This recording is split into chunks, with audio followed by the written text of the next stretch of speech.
From unsolved mysteries to unexplained phenomena, from comedy gold to relationship fails, Amazon Music's got the most ad-free top podcasts, included with Prime. Because the only thing that should interrupt your listening is, well, nothing. Download the Amazon Music app today.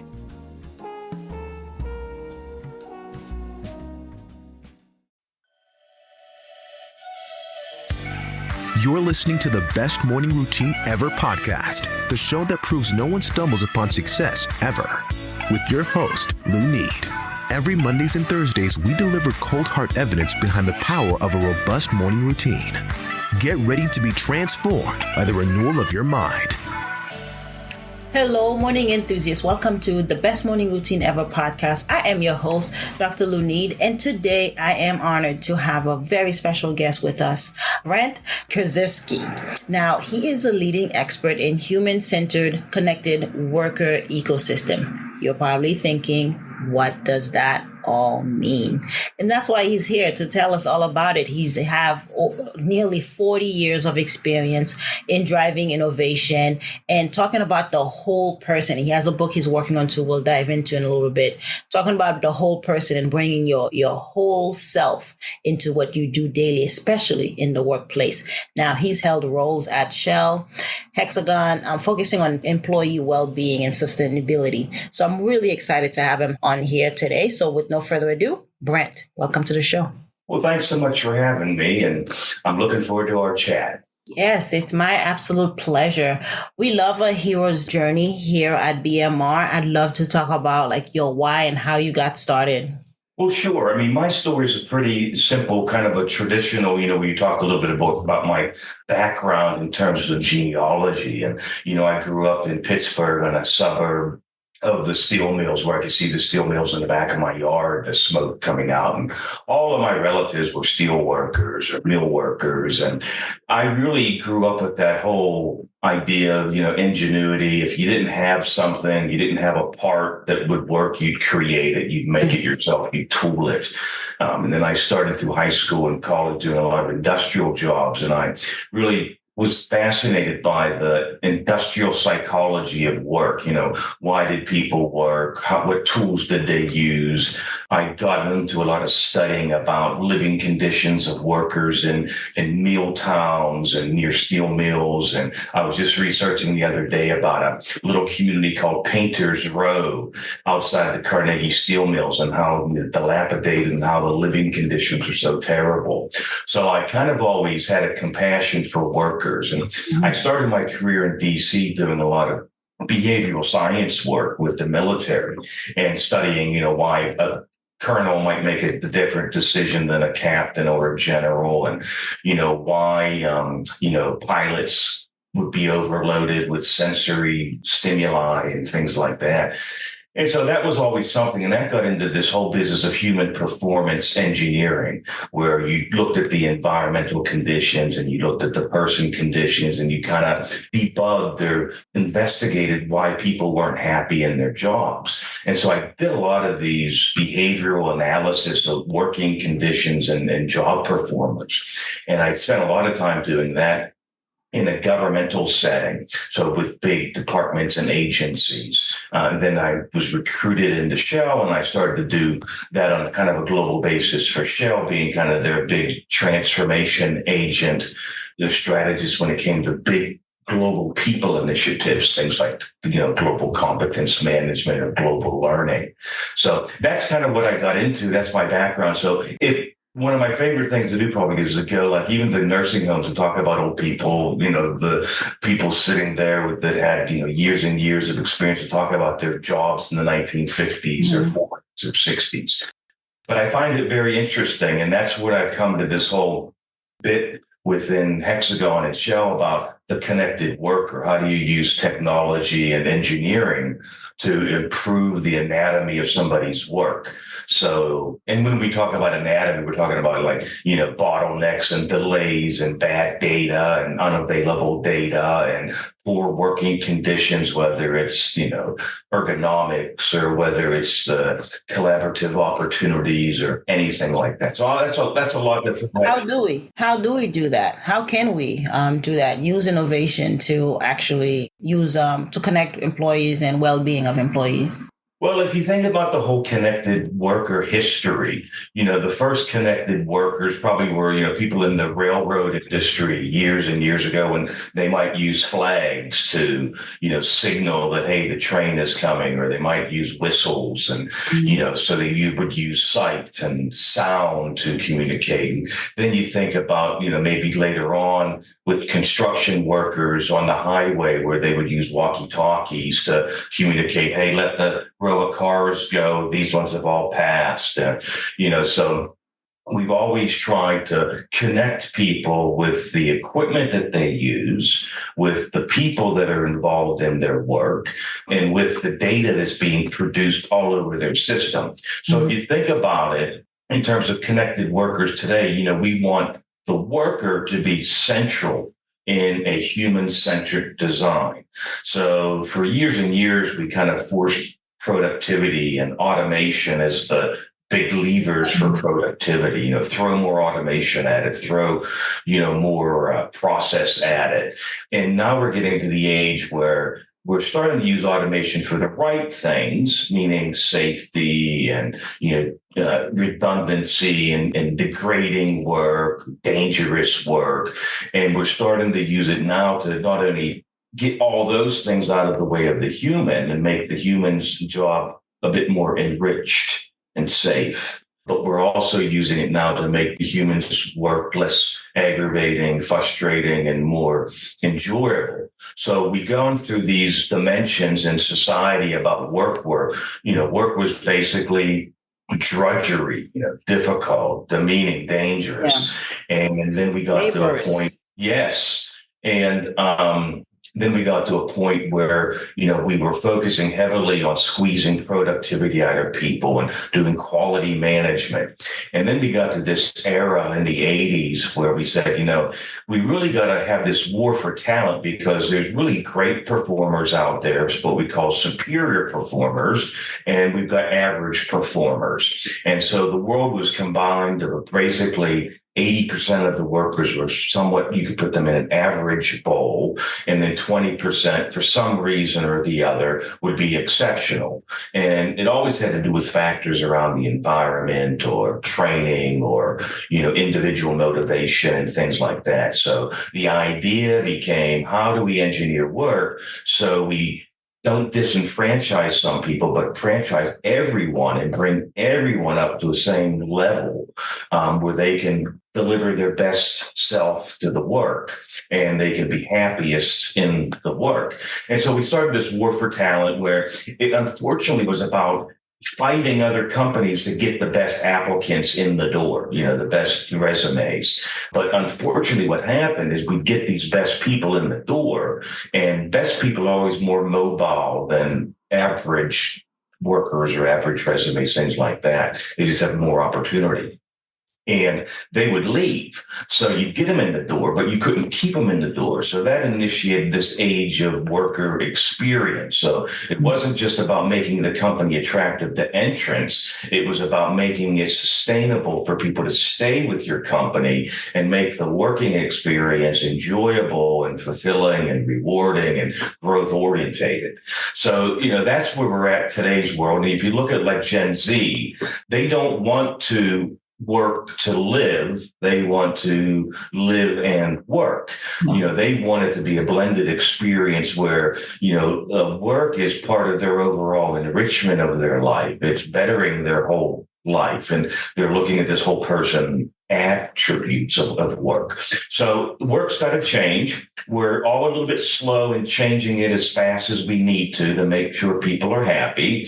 The data's all out there, whether you look at Gartner or McKinsey or, Bain, they're all saying, engagement's at an all-time low. It used to be like 80% of people were disengaged.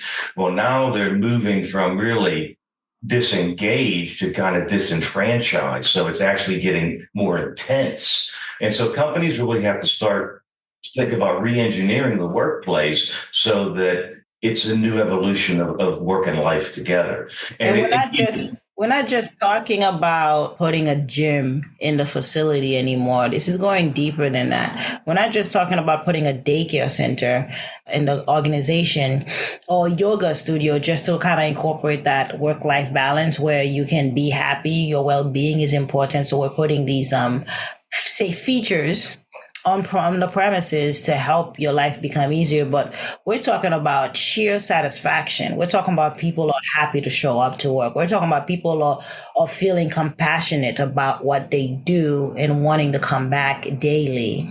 That's right. I mean, it's not about those cosmetic things, a gym, a better parking or closer parking garage, discounted lunches, those things are really normal table stakes today. Yeah.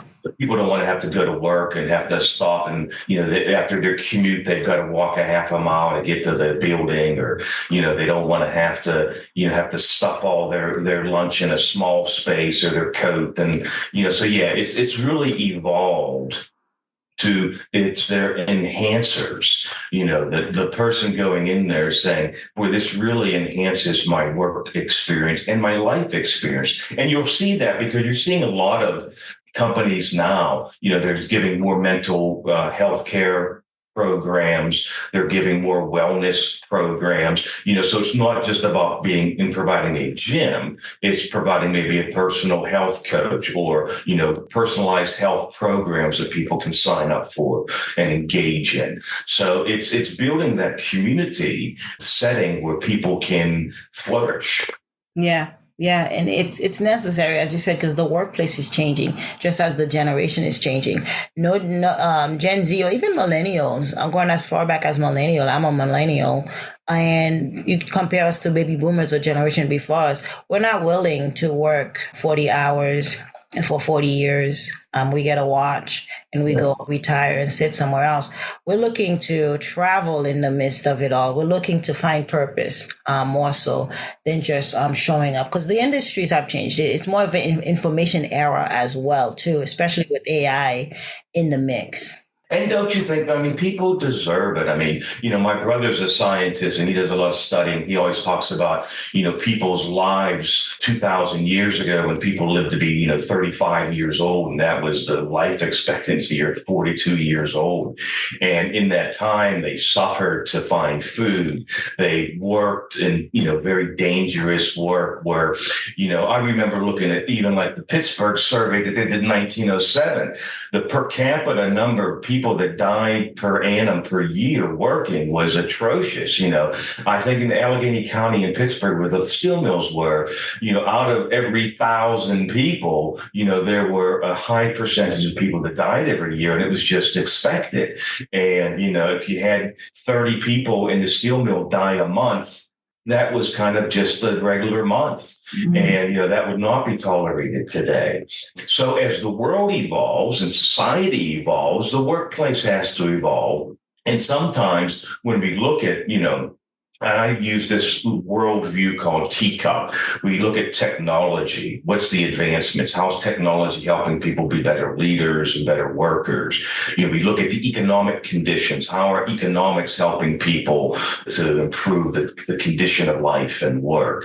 And then we look at consumerism or commerciality. We want new gadgets that are high tech, that are high concept, that are high touch, that, perform multiple functions to make life more convenient. And then we look at the whole operational. How does the operational workplace exist today with, again, bad anatomy of work, delayed decisions, confusion, unnecessary meetings, unproductive meetings, all this wasteful, 60% of our work activity is wasted. It's about nothing. It's about talking about doing work and not doing work. People are interrupted every 7 minutes. So, and then we talk about the political unrest that's going on, so we've got all this political division and divide. We've got, Ukraine, and we have Gaza, and we have all these things going on. And so we put work and industry into that setting, and that creates, tensions that drive social change.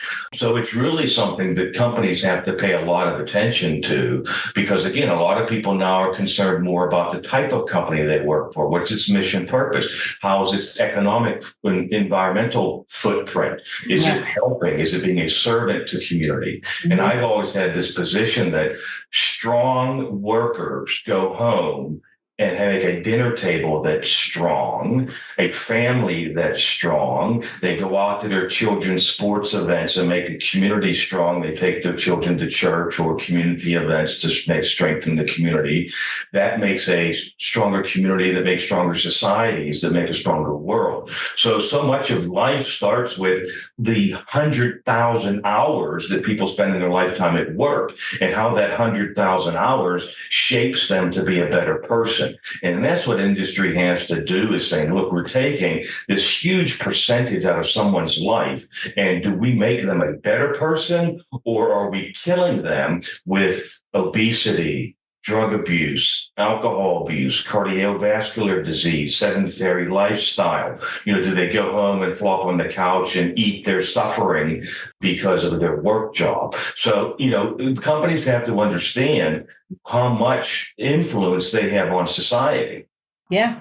And I'm curious to see some of the innovation that you've implemented to actually improve not just worker engagement, but efficiency in the workplace today. Right. Well, if you look at what we say, even, at Hexagon, for example, we put together these connected worker solutions. And the objective of these solutions is really threefold that bleed into the human being. It's putting that person at the center, saying, what we do is that enriching the human and their job at work. Is it human-centered? And the next thing we do is, are we using real-time data and insights to make their decisions easier or more confident in their decisions, their troubleshooting, their problem solving, their interaction with their coworkers easier? Does it make virtual, synchronous and asynchronous connection with people easier?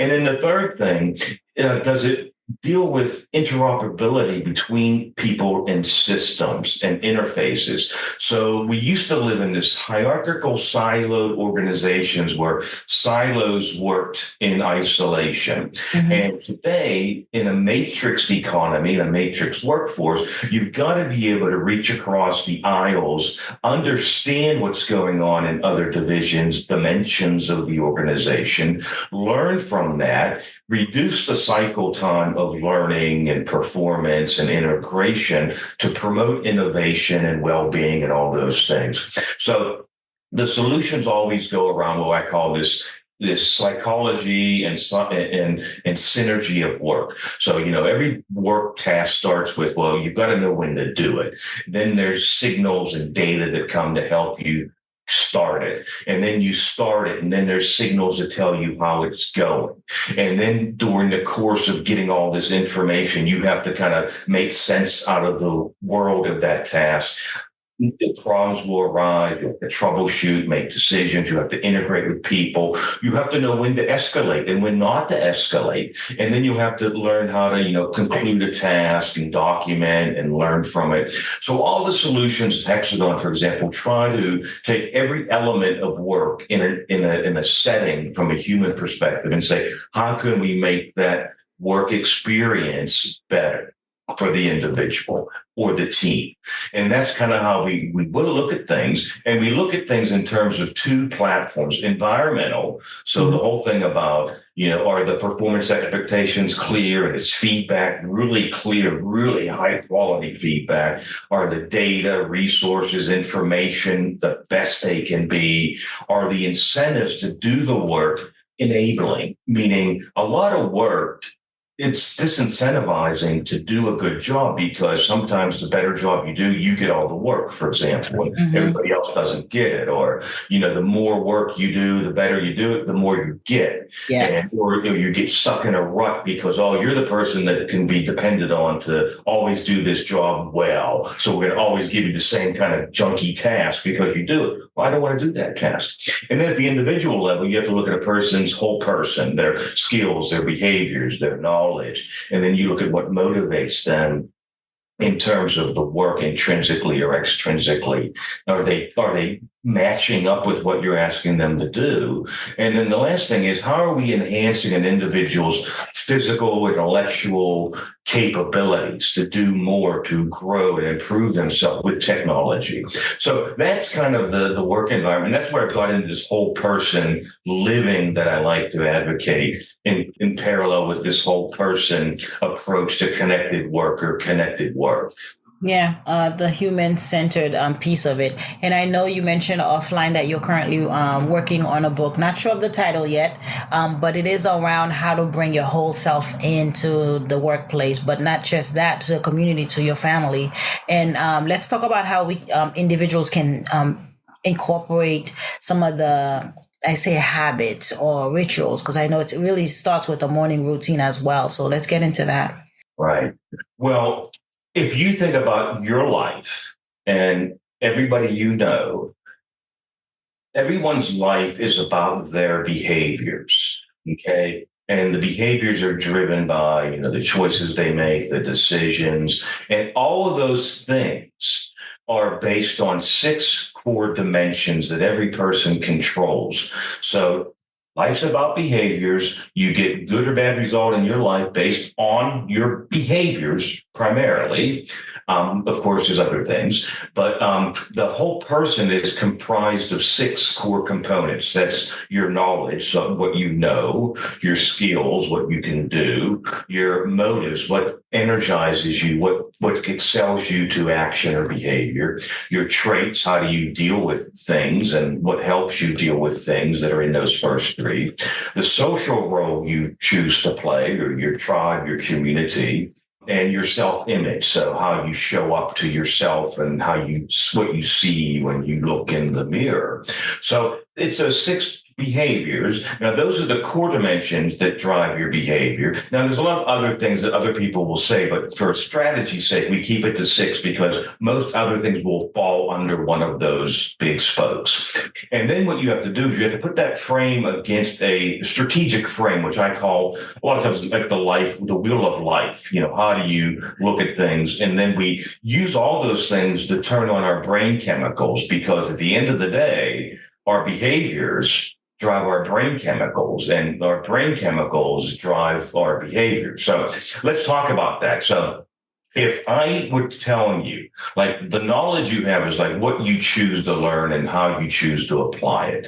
And so knowledge empowers everybody to make better or informed decisions, and that helps them achieve their goals. So when you wake up in the morning, you have to say, what am I trying to do? What knowledge do I need, or what knowledge do I have that I can apply to make my day better? And then you go to your skills. So, what is it what can you perform? What tasks can you really do effectively to achieve success in all those areas of your life, whether it's your romantic life, your financial life, your healthy life, all those things on that wheel, the spokes of the wheel of life. And then you think about, well, okay, what am I motivated to do? What fuels, your actions and your decisions? Are you motivated to lose weight and exercise?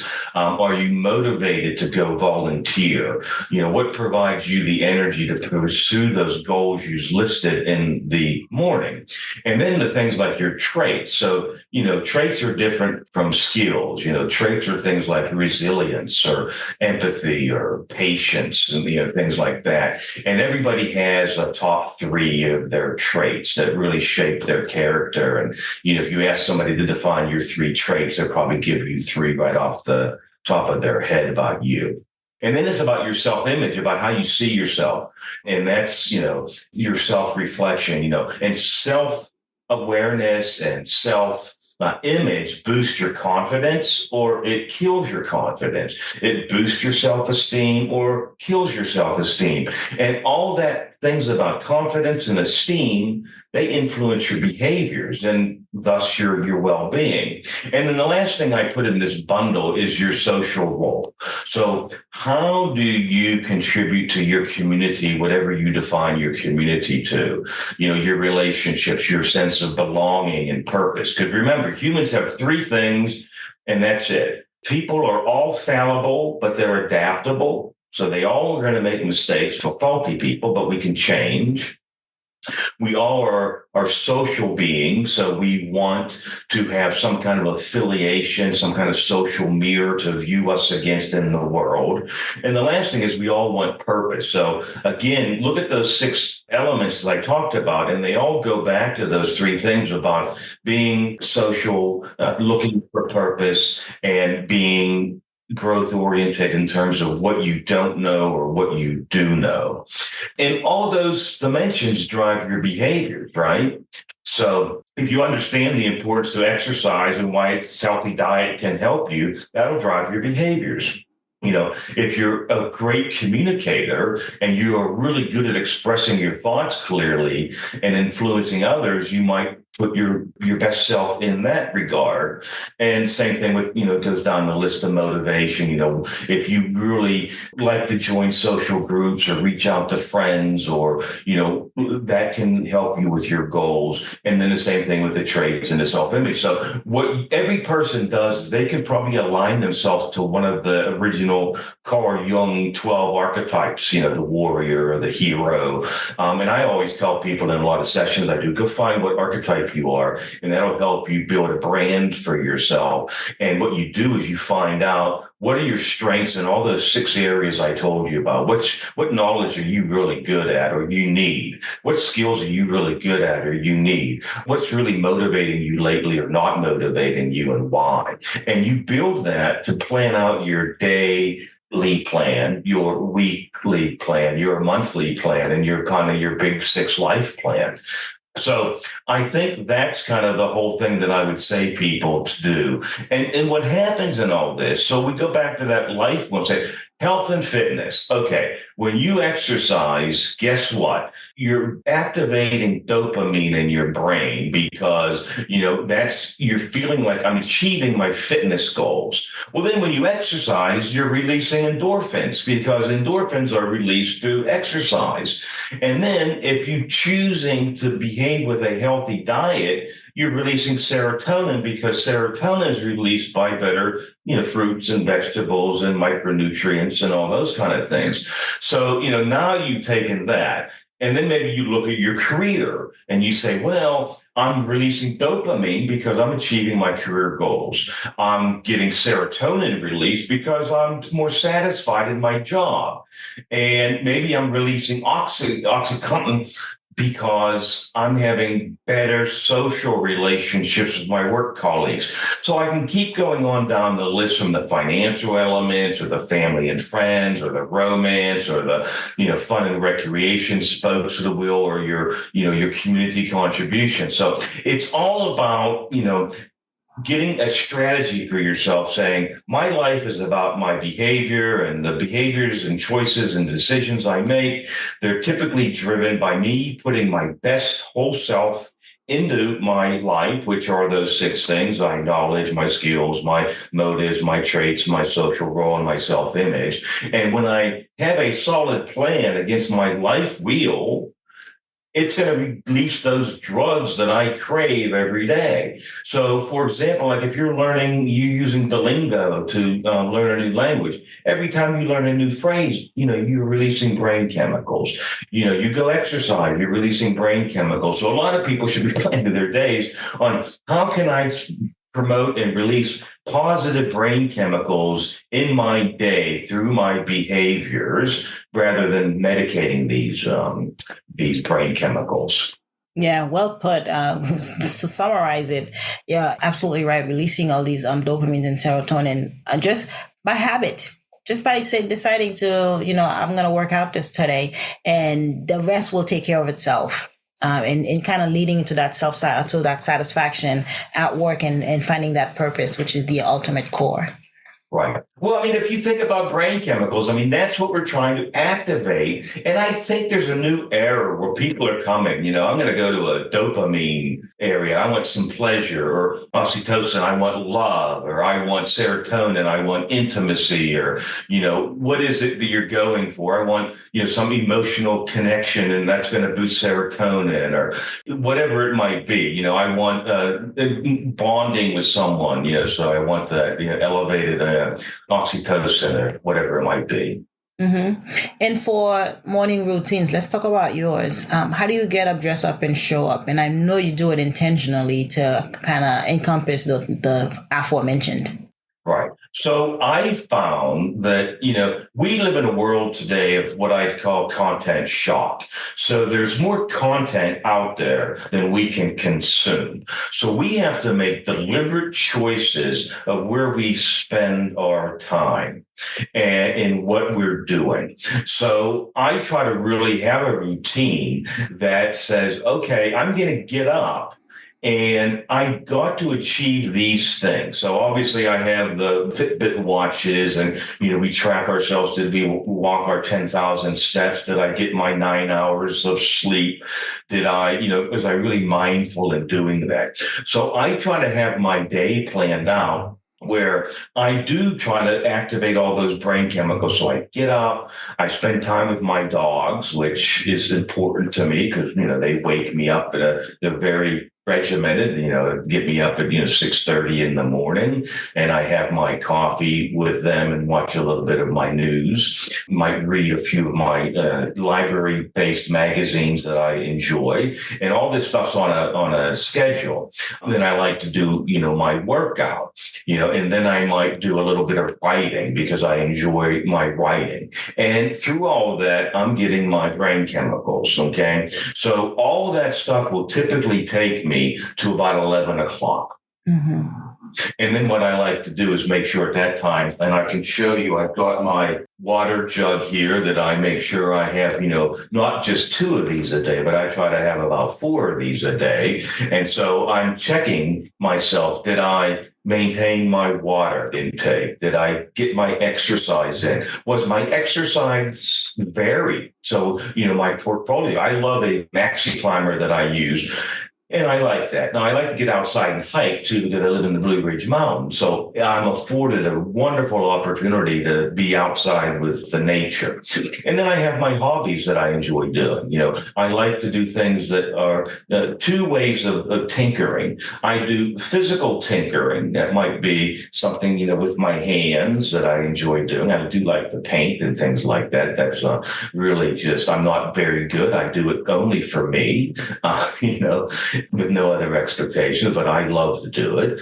And I love to build things, with different creative aspects. And I also love my research. So what I do is I have this research that I think I've coined the frame. It's tangentialism, where basically I take a topic, and it's like, 6 degrees of Kevin Bacon, I think but I use it for historical techniques. I'll find maybe a Civil War statue that was built by someone, some artist, and then I'll research the artist, and I'll research some piece of art that he or she developed, and then I'll go back, and it takes me back to 6 degrees from the initial thing that I researched.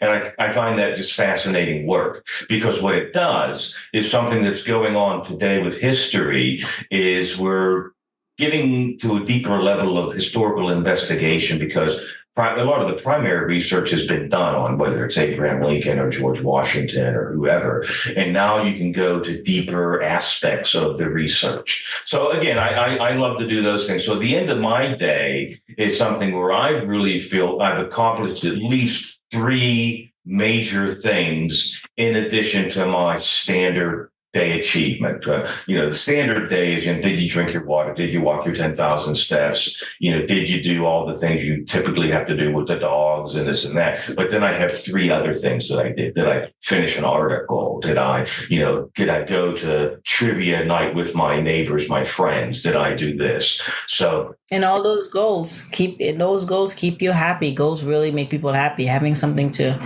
work towards and strive for. Really. Well, I think it's the portfolio of goals that you're getting all those brain chemicals. And I think people are going to really talk more about brain chemicals and, it's going to almost be like, did you get your fruits and vegetables? Well, did you get your serotonin and your dopamine today? Yeah, I like that. Tell us, how can we connect with you? Where can we find you? Well, I'm all over the Hexagon website, and they've got a lot of great information that we put out there about human centricity. And I'm on LinkedIn. That's probably the easiest way to go out and just send me an invite to LinkedIn. And I love to converse with people and hear what they have experienced in their life and their career journeys, and anything related to human performance or history. I'm always excited to talk to somebody about. It's been such a pleasure having you on. I really love the notion of, did you get your dopamine? Did you get your serotonin today?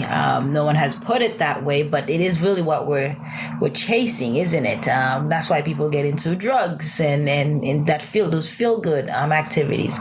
So, right. Well, and if you think about, this is the epidemic.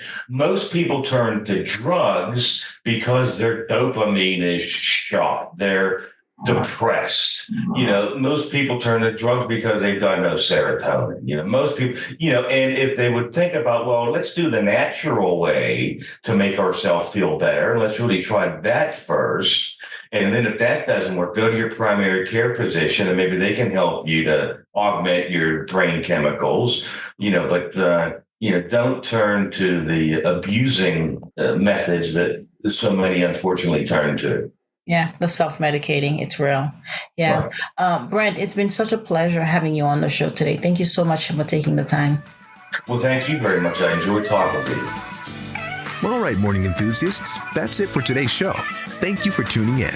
If you love the Best Morning Routine Ever podcast, we'd love to hear from you. So go ahead and subscribe, rate, and give a review on iTunes or Google Play. While you're at it, tell a friend about the show. Be sure to visit bestmorningroutineever.com and our Facebook group to join the conversation, access the show notes, and discover our fantastic free bonus content. Until next time,